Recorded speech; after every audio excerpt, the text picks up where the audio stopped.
Hello friends. तो आज के लेक्चर में हम मूल राशियों की इकाई क्या होती है वो देखेंगे और उनकी एसआई यूनिट देखेंगे। उसके बाद हम अन्य पद्धतियाँ पढ़ेंगे जैसे एमकेएस, सीजीएस और फिर यूनिट कन्वर्जन पढ़ेंगे। इसके पहले वाले लेक्चर में हमने कुछ इम्पोर्टेंट राशियों की हमने विमा निकाली थी और उसके बाद विमाओं की सहायता से हमने संभावित सूत्र निकालना सीखे थे और कुछ इम्पोर्टेंट क्वेश्चन करे थे। और आज के लेक्चर में हम देखेंगे कि मूल राशियों की इकाई क्या है, उनकी एसआई यूनिट देखेंगे। तो हमने फर्स्ट लेक्चर में हमने पढ़ा था कि 7 मूल राशियां होती हैं, 7 फंडामेंटल क्वांटिटीज होती हैं, जिसमें नंबर पहली क्या थी? नंबर पहली थी द्रव्यमान। द्रव्यमान इसकी एसआई यूनिट होती है, द्रव्यमान की एसआई यूनिट होती है किलोग्राम। किलोग्राम। नंबर दूसरा लंबाई। लंबाई को हम मीटर में, लंबाई की जो एसआई यूनिट होगी वो क्या होगी? मीटर। और एसआई यूनिट को हम अंतरराष्ट्रीय मानक पद्धतियां भी बोलते हैं क्योंकि ये हर जगह सेम होती है। कहीं पे भी जाओ, अगर यहाँ है यूएसए में, अमेरिका में हो गए, कहीं पे भी ये जो एसआई यूनिट होती है वो कभी नहीं चेंज होती, वो हर एक राशि की वही रहती है। नंबर तीसरा समय। समय की जो एसआई यूनिट होगी वो होगी सेकेंड। सेकेंड। नंबर चौथा द्रव्यमान, लंबाई, समय, तापमान। तापमान की जो एसआई यूनिट है वो होगी केल्विन। और चौथा धारा, विद्युत धारा। इसको हम एम्पियर में लिखते हैं। और पदार्थ की मात्रा, ज्योति तीव्रता। ज्योति तीव्रता इसकी जो एसआई यूनिट वो होती है कैंडिला। और लास्ट था हमारा पदार्थ की मात्रा, इसकी एसआई यूनिट मोल होती है। तो ये हमारी 7 फंडामेंटल क्वांटिटीज होगी, 7 मूल राशि होगी जिनकी हमने एसआई यूनिट लिख दी। द्रव्यमान की किलोग्राम, लंबाई की मीटर, समय को सेकंड, तापमान किलो, तापमान केल्विन, विद्युत धारा एम्पियर, ज्योति तीव्रता कैंडिला और पदार्थ की मात्रा मोल। इसके बाद अन्य पद्धतियां क्या होती हैं? 3 अन्य पद्धतियां होती हैं जिसमें हम इकाई को मेजर करते हैं। नंबर पहली एमकेएस सिस्टम। एमकेएस सिस्टम क्या होती है? एमकेएस पद्धति, एमकेएस पद्धति में जो लंबाई होता है, लंबाई को हम मीटर में लिखते हैं और द्रव्यमान को किलोग्राम में और समय को सेकंड में लिखते हैं। लंबाई को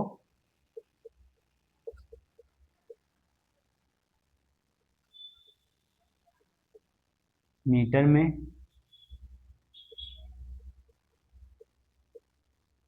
द्रव्यमान को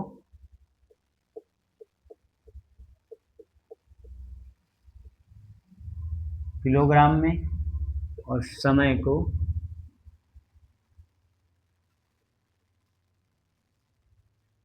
सेकंड में लिखते हैं। ये हो गई एमकेएस सिस्टम, इसमें लंबाई को मीटर, द्रव्यमान को किलोग्राम और समय को सेकंड में लिखते हैं। नंबर दूसरा सीजीएस सिस्टम।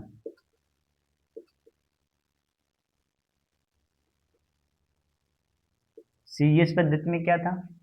सीजीएस पद्धति में होता है लंबाई को हम सेंटीमीटर, द्रव्यमान को ग्राम में और समय को सेकंड में लिखते हैं। तो लिख लेते हैं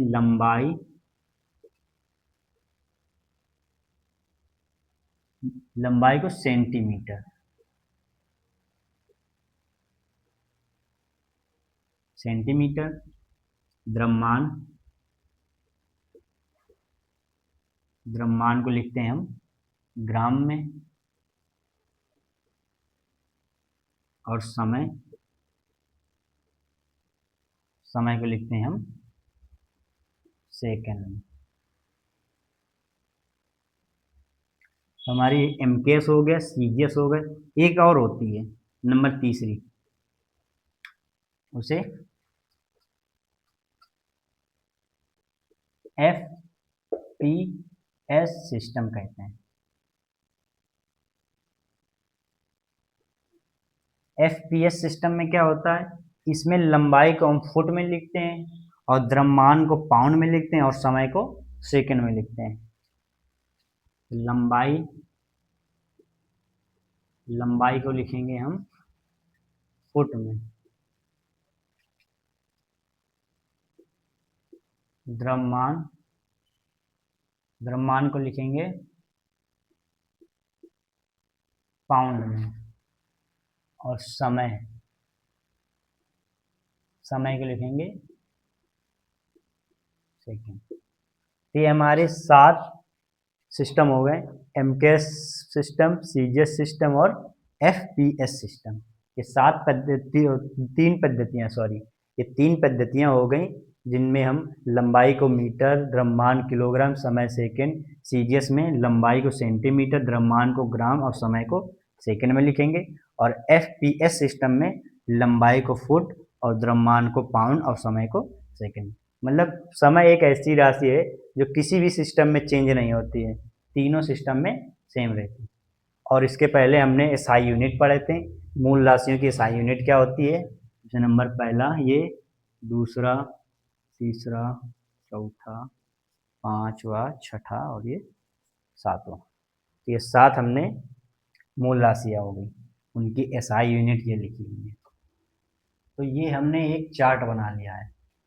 इस चार्ट में क्या है कि पावर ऑफ 10, 10 की पावर -1, 10 की पावर -2, 10 की पावर -3, इस प्रकार ये दिए हुए। और 10 की पावर -1 डेसी, -2 सेंटी, मिली, माइक्रो, नैनो, पिको, फेमटो और एटो। ये एक चार्ट बना लिया और इसमें हम यूनिट कन्वर्जन देखेंगे कि 5 माइक्रो मीटर में कितने मीटर होते हैं। मतलब इस क्वेश्चन को हमें मीटर में बदलना है, मतलब मीटर में चेंज करना है। तो 5 माइक्रोमीटर, क्योंकि जो इससे क्या है, ये माइक्रो है, तो 5 माइक्रोमीटर में कितने मीटर होते हैं। तो उसको कुछ नहीं करेंगे, 5 इंटू माइक्रो क्या लिखते हैं, माइक्रो के लिखते हैं 10 की पावर -6, मीटर। तो 5 माइक्रोमीटर में 5 इंटू 10 की पावर -6 मीटर होते हैं। इस प्रकार हम इनको सबको कन्वर्जन कर लेंगे मीटर में। 3 किलोमीटर में कितने मीटर होते हैं, 3 इंटू 10 की पावर 3 मीटर। 2 नैनोमीटर में कितने मीटर होते हैं, तो 2 इंटू 10 की पावर -9, क्योंकि हम नैनोमीटर को 10 की पावर -9 से लिखते हैं। और 5 पिकोमीटर, तो 5 इंटू 10 की पावर -12 मीटर, क्योंकि पिकोमीटर को हम 10 की पावर -12 लिखते हैं। ठीक, इसी प्रकार एक अगला क्वेश्चन है, अच्छा क्वेश्चन है, 5 न्यूटन को सीजीएस सिस्टम में बदलो। तो 5 न्यूटन, तो 5 न्यूटन जो ये फोर्स, फोर्स को लिख, फोर्स का जो मात्रक होता है, बल का मात्रक, उसे न्यूटन लिखते हैं। और उसका मात्रक जो क्या होता है, F बराबर ma। तो इसका जो यूनिट आएगी वो क्या आएगी, किलोग्राम। और त्वरण की जो यूनिट आएगी वो आएगी मीटर पर सेकेंड स्क्वायर। ये लिखा हुआ है आपका, 5 न्यूटन की जगह इसको रखते हैं, तो लिखा है 5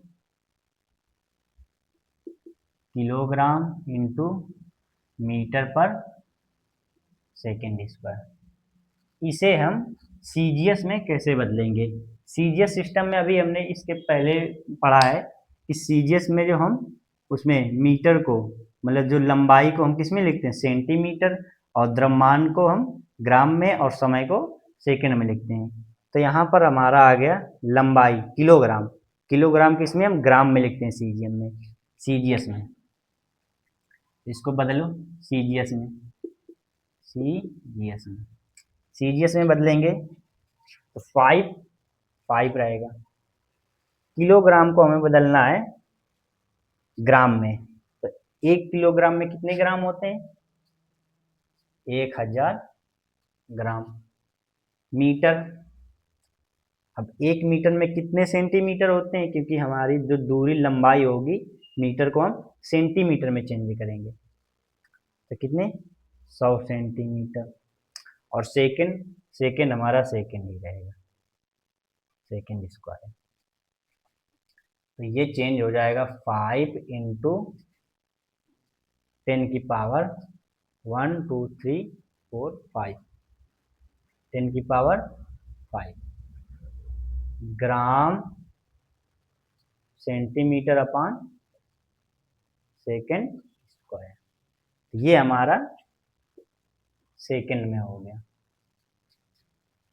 ये हमारा सीजीएस में बदल गया। अब हमारा अगला टॉपिक जो रहेगा उसमें हम पढ़ेंगे मापन में त्रुटि। मापन में त्रुटि क्या होती है? सबसे फर्स्ट हेडिंग हमारी आएगी निरपेक्ष त्रुटि। निरपेक्ष त्रुटि क्या होती है? निरपेक्ष त्रुटि जो होती है, किसी राशि के वास्तविक मान तथा मापे गए मान के अंतर को निरपेक्ष त्रुटि बोलते हैं। क्या होता है? मान लो कोई राशि है, मान लो जैसे जी है, गुरुत्वीय त्वरण। गुरुत्वीय त्वरण का मान लो वास्तविक मान इक्वल टू 9.8 मीटर पर सेकेंड है। ये हमने इसका वास्तविक मान ले लिया। और जो मापा गया मान,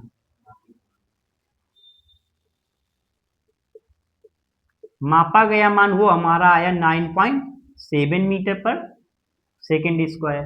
तो इन दोनों का जो अंतर होगा उसे हम क्या कहेंगे? निरपेक्ष त्रुटि। तो ये एग्जाम्पल हमने देख लिया कि निरपेक्ष त्रुटि कैसे कहते किसको है। एग्जाम्पल के थ्रू समझ लिया कि जो इन दोनों का जो क्या होगा, अंतर होगा, वो हमारा क्या आएगा? वो हमारा आएगा निरपेक्ष त्रुटि। अब इसके आगे एक दूसरी हेडिंग लगाते हैं हम, आपेक्षिक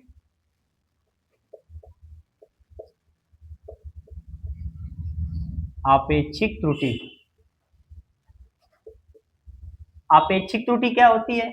आपेक्षिक त्रुटि जो होती है हमारी निरपेक्ष त्रुटि अपान जो उसका यथार्थ मान होता है।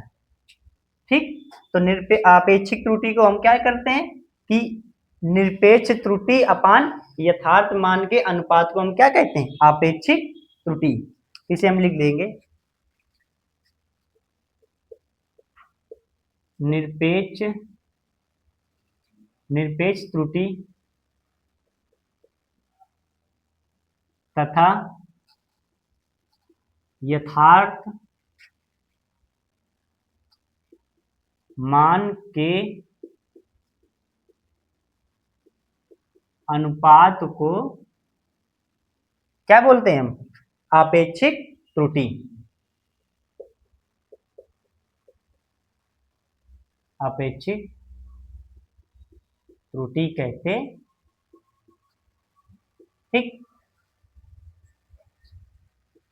ये हो गया। इसका जो हम फार्मूला सूत्र बना लें वो क्या आएगा? आपेक्षिक त्रुटि बराबर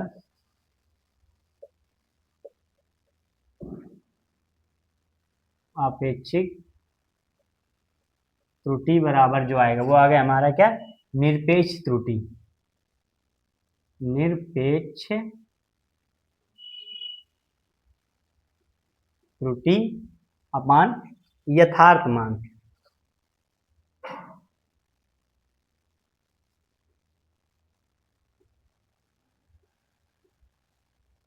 इसे हम लिख लेंगे डेल्टा x अपान x। ठीक, ये हमारा क्या आ जाएगा? आपेक्षिक त्रुटि हो जाएगी। आपेक्षिक त्रुटि क्या होती है? निरपेक्ष त्रुटि तथा यथार्थ मान के अनुपात को हम क्या कहते हैं? आपेक्षिक त्रुटि बोलते हैं। और इसका प्रतिशत त्रुटि देख लेते हैं कि प्रतिशत त्रुटि क्या होती है।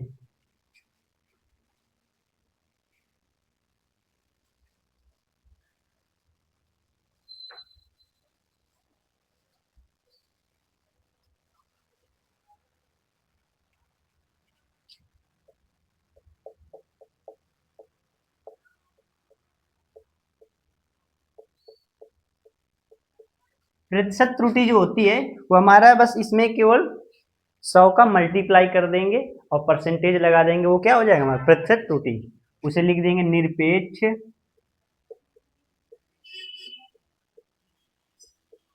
त्रुटि अपान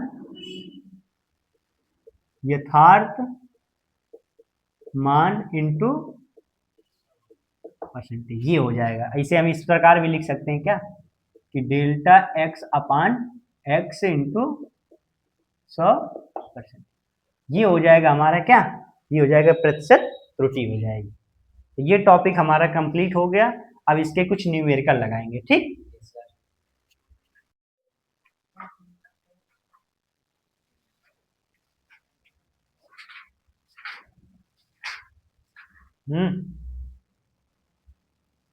तो ये हमने एक एग्जाम्पल ले लिया है।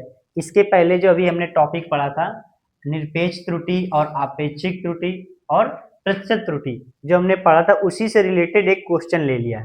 क्वेश्चन क्या है, एक पेंच मापी की अल्पतमांक 0.001 सेंटीमीटर है और इसके द्वारा किसी तार का व्यास 0.225 सेंटीमीटर मापा जाता है। इस माप में आपेक्षिक त्रुटि तथा प्रतिशत त्रुटि ज्ञात करो। तो इसमें हमें आपेक्षिक त्रुटि निकालना है और क्या निकालना है, प्रतिशत त्रुटि। तो इसमें हमें दिया क्या क्या है, ये जो है ये हमारी किसकी वैल्यू, ये है हमारी डेल्टा एक्स की वैल्यू कितना है 0.001 सेंटीमीटर, और ये एक्स की वैल्यू है, एक्स की वैल्यू कितनी है 0.225 सेंटीमीटर। तो आपेक्षिक त्रुटि का फार्मूला क्या था,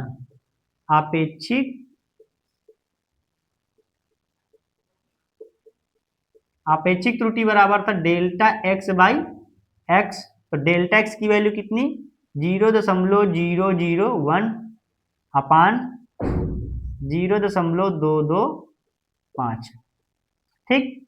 तो दशमलव के बाद 3 अंक यहाँ भी हैं और दशमलव के बाद 3 अंक यहाँ भी हैं, दशमलव से दशमलव हमारा कैंसिल हो जाएगा, ठीक। तो बचेगा कितना 1/225, ये हमारी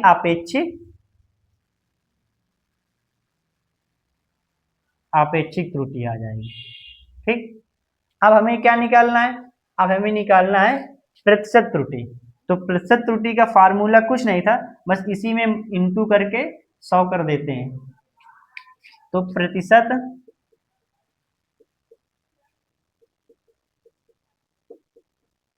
प्रतिशत त्रुटि बराबर लिखेंगे डेल्टा एक्स अपान एक्स इंटू 100%।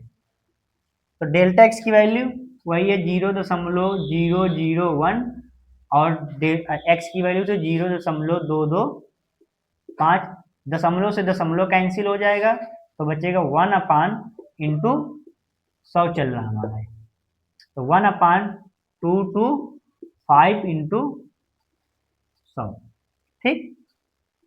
और इसे 25 से काट लेंगे तो 25 चौको 100 और 25 अट्ठे 25, 9 यहाँ आ जाएगा और 9 बार जाएगा, तो ये आएगा हमारा 4/9%। इसे हम डिवाइड कर लेंगे तो कितना आ जाएगा 0.44%। तो जो हमारी प्रतिशत त्रुटि आ जाएगी, प्रतिशत त्रुटि जो आ जाएगी, जो प्रतिशत त्रुटि आ जाएगी वो हमारी आ जाएगी 0.44%। तो ये हमारा क्वेश्चन हो गया। अब हमारा अगला टॉपिक है त्रुटि ज्ञात करने का व्यापक तरीका। एक हम ट्रिक पढ़ेंगे त्रुटि कैसे निकालते हैं। मान लेते हैं कोई राशि क्यों दिए है, कोई राशि क्यों दिए है, a की पावर 3, b की पावर 4 अपान c की पावर, इसे x मान लो, x y और z मान लेते हैं ये कोई राशि दी है। अगर इसकी हमें त्रुटि निकालनी है तो कैसे निकालेंगे, तो सबसे अच्छा जो तरीका है तो इसको त्रुटि निकालने के लिए इसे क्या करेंगे डेल्टा क्यू अपान क्यू बराबर ए जो ऊपर इसकी जो घात होती उसे आगे ले आते हैं, तो उसे क्या करेंगे, x into D A by, ये डेल्टा लिख रहे हैं तो डेल्टा ही रखेंगे, डेल्टा ए बाई ए, ये हो जाएगा।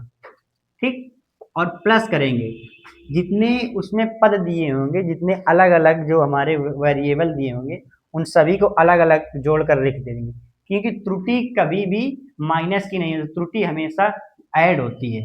किसी भी उसमें क्वेश्चन में त्रुटि हमेशा ऐड करते हैं। तो क्या आ जाएगा इसमें, ये आ जाएगा y into D delta B by B, ये हो जाएगा। और प्लस प्लस आ जाएगा z delta C by C. अब इसमें ये नहीं है कि अगर कोई चीज नीचे है तो उसे हम माइनस में लिख देंगे, माइनस में नहीं रखेंगे, क्योंकि त्रुटि हमेशा ऐड होती है, प्लस में रहेगी। तो ये हमारा निकल के आ गया। ये एक ट्रिक है, व्यापक तरीका है त्रुटि ज्ञात करने का। ठीक, इसी प्रकार और हम एग्जांपल ले लेते हैं। जैसे मान लेते हैं y बराबर ले लिया a की पावर t की पावर 5, a की पावर 6 अपान s की पावर 4, ये हमने ले लिया। अगर इसकी हमें त्रुटि निकालनी है तो कैसे निकालेंगे, इसको निकालने के लिए क्या करेंगे, यही तरीका लिखेंगे, डेल्टा y अपान y बराबर क्या लिखेंगे, जो घात में उसे आगे ले आएंगे तो 5, और क्या आ जाएगा डेल्टा t बाई टी, ये हो जाएगा। प्लस 6 आगे आ जाएगा तो 6 डेल्टा ए अपान ए आ जाएगा, और प्लस 4, इसकी जो घात है 4 तो वो आगे आ जाएगी, बाकी जो वही रहेगा, क्या कर देंगे डेल्टा एस अपान एस, इस प्रकार लिख देंगे। तो ये इसका हो गया। इसी प्रकार कोई भी क्वेश्चन और एक एग्जांपल देख लेते हैं। x बराबर ले लेते हैं t की पावर 1/2 और y की पावर 3, इसे कैसे निकालेंगे, उसी तरह कर लेंगे, डेल्टा x बाई एक्स बराबर आ जाएगा, जो घात है वो आगे आ जाएगी 1/2 और डेल्टा t अपान टी आ जाएगा, प्लस आगे 3 आ जाएगा, जो इसकी घात है वो आगे आ जाएगी, और डेल्टा y अपान y आ जाएगा। तो ये हमारा तरीका है, व्यापक तरीका है कि क्वेश्चन इस प्रकार से आएंगे और इनकी जो डेल्टा एक टी और टी इनकी वैल्यू दी होगी और हम इस प्रकार रखकर उसकी वैल्यू निकाल लेंगे। तो इसके आगे वाले हम टॉपिक में अब इनके कुछ क्वेश्चन करेंगे। ये जो तरीका है इसका, 2 क्वेश्चन हमने ले लिए हैं, जिसमें पहला क्वेश्चन है h बराबर आई स्क्वायर आर टी, जहाँ आई आर टी की मापों में क्रमशः 1%, 2%, 3% की त्रुटियां हैं। तो h की गणना करें, यहाँ पर h होना चाहिए। h की गणना में अधिकतम संभावित त्रुटि क्या होगी, तो इसे हम कैसे निकालेंगे। अभी जो हमने एक व्यापक तरीका सीखा था कि त्रुटि ज्ञात करने का व्यापक तरीका क्या था, उसी तरह से हम इसको निकालेंगे। h बराबर दिए है आपका सॉल्यूशन नंबर 1, h बराबर आई स्क्वायर आर टी है, तो इसे लिखेंगे डेल्टा h अपान h बराबर, और इसकी जो घात होती है उसे आगे कर देते हैं और क्या करते हैं डेल्टा आई अपान आई कर देंगे, ये आ जाएगा। प्लस r की घात 1 है तो उससे कोई मतलब नहीं, तो डेल्टा r अपान r कर देंगे, आगे इसमें 1 है, और प्लस इस t की घात कितनी है, t की घात हमारी 1 है तो 1 डेल्टा t अपान t आ जाएगा। ठीक, अब सभी की वैल्यू हमें डेल्टा आई बाई आई की वैल्यू हमें कितनी दी है, आई की जो है 1%, आर की 2% और टी की 3%, तो सभी को उठा के यहाँ पे हम रख देंगे। तो डेल्टा एच अपान एच बराबर आ जाएगा 2 into delta I by I, delta I by I है 1%, ये है, ये आई के लिए है, और ये आर के लिए, और ये टी के लिए, ठीक। तो कितनी है 1%, प्लस 1 का मल्टीप्लाई इसमें करोगे तो 1 वही बचेगा। तो डेल्टा आर, तो आर का क्या है 2%, plus delta T by T कितना है 3%। तो डेल्टा एच अपान एच निकालना है हमें, तो इसका इसमें मल्टीप्लाई करेंगे कितना आ जाएगा 2% प्लस 2% प्लस 3%। तो ये जो वैल्यू आ जाएगी कितनी आ जाएगी 2 2 4 3 7, तो 7% आ जाएगी हमारी क्या डेल्टा एच अपान एच। ये आंसर हमारा हो जाएगा, ठीक। अगला उसी तरह दूसरा क्वेश्चन है,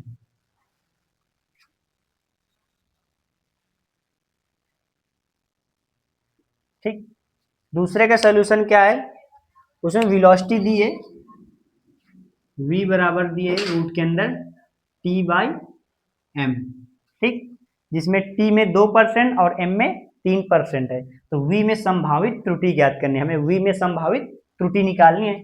इसको पहले ये रूट हटा लेते हैं, तो v बराबर इसको इसको क्या कर सकते हैं, इसको लिख सकते हैं t बाई एम का 1/2, क्योंकि रूट का रूट हटा देंगे तो पावर 1/2 आ जाएगी, क्योंकि 1/2 का मतलब ये क्या होता है रूट होता है। तो t की पावर भी 1/2 और m की पावर भी 1/2, तो इसे अलग अलग पहले लिख लेंगे। इसे लिख लेंगे t की पावर 1/2 और नीचे m की पावर 1/2 आ जाएगा। अब इसे फिर हम त्रुटि के उसमें लिखेंगे, तो क्या लिखेंगे डेल्टा v अपान v बराबर कितना, इसकी जो घात है वो आ जाएगी आगे, और into delta T upon T आ जाएगा, ठीक। और जो नीचे इसकी जो घात है वो आ जाएगी आगे आ जाएगी, और इंटू डेल्टा एम अपान एम आ जाएगा, ठीक। हमें डेल्टा वी बाई वी की वैल्यू निकालनी है, तो 1/2 into delta T by T की वैल्यू कितनी दी है, ये हमारी किसकी है, नहीं, टी में 2%, तो 2% प्लस 1/2 इंटू एम में हमारा कितना है, एम में 3%, ठीक। ये 2 से 2 कैंसिल हो जाएगा, तो इधर 1% बचेगा, और प्लस इधर कितना हो जाएगा 3/2%। दोनों को इसमें लासा ले लेंगे तो कितना आ जाएगा 2 प्लस 3/2 परसेंटेज, तो ये आ जाएगा 3 2 5, 5/2%। इसे हम 2.5% भी लिख सकते हैं। तो ये हमारी वैल्यू आ जाएगी किसकी, डेल्टा वी बाई वी की। डेल्टा वी बाई वी की क्या वैल्यू क्या आ जाएगी 2.5%। तो ये इसमें संभावित त्रुटि आ गई। तो इस प्रकार के हम क्वेश्चन लगा लिए हैं